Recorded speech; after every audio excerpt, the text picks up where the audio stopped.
Kondotty cent Paul's ഇടവകയിൽ 2024 December 8-ാം തീയതി ഞായറാഴ്ച ഫെയ്ത്ത് അറ്റ് ഹോം പ്രോഗ്രാം നടന്നു. വിശ്വാസം പരിശീലിക്കുന്ന കുട്ടികളുടെ മാതാപിതാക്കൾക്ക് വേണ്ടിയുള്ള പരിശീലന പരിപാടിയാണ് ഫെയ്ത്ത് അറ്റ് ഹോം. ഞായറാഴ്ച ആയതുകൊണ്ട് ഏകദേശം 40-ലധികം മാതാപിതാക്കന്മാർ ഈ പ്രോഗ്രാമിൽ പങ്കെടുത്തു. വിശുദ്ധ കുർബാനയ്ക്ക് ശേഷം എല്ലാവർക്കും ഭക്ഷണം കരുതിയിരുന്നു.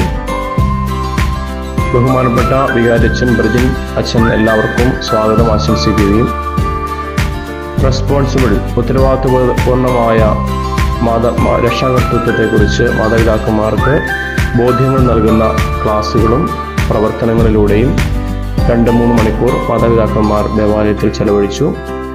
ദിവ്യകാരുണ്യ ആരാധന കുട്ടികളോടൊപ്പം മാതാപിതാക്കന്മാർ നടത്തി. ഏകദേശം 12-ഓടുകൂടി പ്രോഗ്രാം സമാപിച്ചു. എല്ലാവർക്കും ഹൃദയപൂർവ്വം നന്ദി.